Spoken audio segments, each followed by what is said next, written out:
नमस्कार, मैं हूं जयश्री नागदा और आप देख रहे हैं सीबीसी न्यूज वायर और मैं लेके आ गई हूं आज का इतिहास। तो इतिहास में आज क्या है खास? अंग्रेजों का विरोध हुआ तो उन्होंने कलकत्ता की जगह दिल्ली को राजधानी बना दिया। कैसे? ये कहानी दिलचस्प है, चलिए सुनाते हैं आपको। हमें भारत की जनता को यह बताते हुए खुशी हो रही है कि सरकार और उसके मंत्रियों की सलाह पर देश को बेहतर ढंग से प्रसारित करने के लिए ब्रिटेन की सरकार भारत की राजधानी को कलकत्ता, जो कि अब कोलकाता है, से दिल्ली स्थानांतरित करती है। ये शब्द थे ब्रिटेन के किंग जॉर्ज फिफ्थ के, जो उन्होंने 12 दिसंबर 1911 की सुबह 80,000 से ज्यादा की भीड़ के सामने कहे थे। किंग जॉर्ज फिफ्थ ब्रिटेन के पहले राजा थे जो भारत आए थे। उनके साथ क्वीन मैरी भी आई थी। किंग जॉर्ज फिफ्थ और क्वीन मैरी के लिए दिल्ली के दरबार भी सजाया गया था। इस दरबार में देश भर के राजे रजवाड़े और राजघराने शामिल हुए थे। दरबार लगने से एक दिन पहले पूरी दिल्ली जगमगा उठी थी। कोई विरोध न हो, इसके लिए गिरफ्तारियां भी हो रही थी। उस दिन छुट्टी भी घोषित हो गई। हर तरफ पुलिस की नाकाबंदी लगा दी गई। दरबार में जब किंग जॉर्ज फिफ्थ ने दिल्ली को राजधानी घोषित किया तो उस दिन सभी घरों को ऐसे सजाया गया मानो दिवाली हो। इस दिन को खास बनाने के लिए बिजली का भी खास इंतजाम किया गया था। अंग्रेज दिल्ली पर अपनी छाप छोड़ना चाहते थे और ऐसा उन्होंने किया भी। अंग्रेजों ने वहां वायसराय हाउस और नेशनल वॉर मेमोरियल जैसी इमारतें बनाई, जिन्हें आज हम राष्ट्रपति भवन और इंडिया गेट के नाम से जानते हैं। दिल्ली को डिजाइन करने का जिम्मा ब्रिटिश आर्किटेक्ट एडवर्ड लुटियंस और सर हर्बर्ट बेकर को मिला।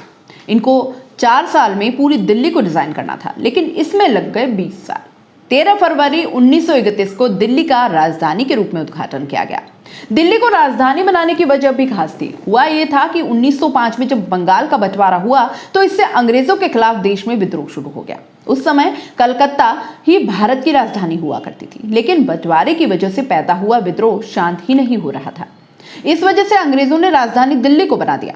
दिल्ली के बारे में उस समय कहा जाता था कि कोई भी इस पर ज्यादा समय तक राज नहीं कर सकता, और ऐसा हुआ भी। दिल्ली को राजधानी घोषित करने के 36 साल के भीतर ही अंग्रेजों ने भारत छोड़ दिया और 15 अगस्त 1947 को भारत आजाद हो गया। आजादी के बाद दिल्ली को राजधानी घोषित किया गया। इतिहास में खास यह भी है कि महाराष्ट्र के सबसे युवा सीएम का आज ही के दिन जन्म हुआ था। 12 दिसंबर 1940 को महाराष्ट्र के बारामती में शरद पवार का जन्म हुआ था। शरद पवार मात्र 27 साल की उम्र में विधायक बने थे। वो बारामती से चुने गए और शरद पवार महाराष्ट्र के अब तक के सबसे युवा मुख्यमंत्री हैं।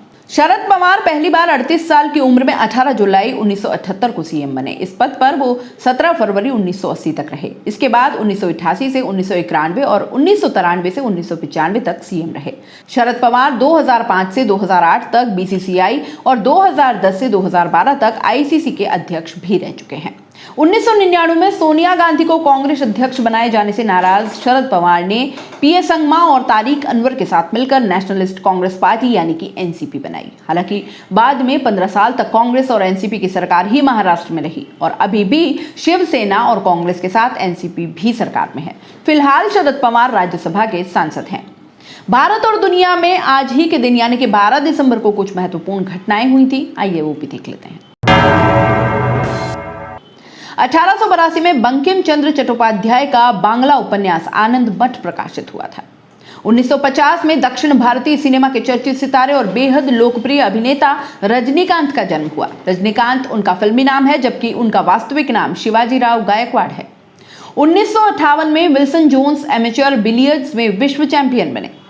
1964 में ब्रिटेन से आजादी के 1 साल बाद केनिया एक गणराज्य बना। 1988 में दक्षिण लंदन में सुबह के व्यस्त समय में 3 रेलगाड़ियां आपस में टकरा गई। इस हादसे में 35 लोगों की मौत हो गई। हादसे में 100 से ज्यादा लोग घायल हो गए थे। 2009 में डेमोक्रेटिक नेता एनिस पार्कर की जीत के साथ ही ह्यूस्टन उस समय का अमेरिका का ऐसा सबसे बड़ा शहर बना जिसने एक समलैंगिक को अपना मेयर चुना था। 2015 में पेरिस में संयुक्त राष्ट्र सम्मेलन के दौरान जलवायु परिवर्तन पर ऐतिहासिक समझौता, जिसमें 195 देश ग्रीन हाउस गैस उत्सर्जन कम करने पर राजी हुए थे। इस समझौते ने क्योटो करार का स्थान लिया था। यह था हमारा खास कार्यक्रम आज का इतिहास। आपको हमारा यह कार्यक्रम कैसा लगता है कमेंट बॉक्स में जरूर बताएं और जाते जाते लाइक, शेयर एंड सब्सक्राइब करना ना भूलें।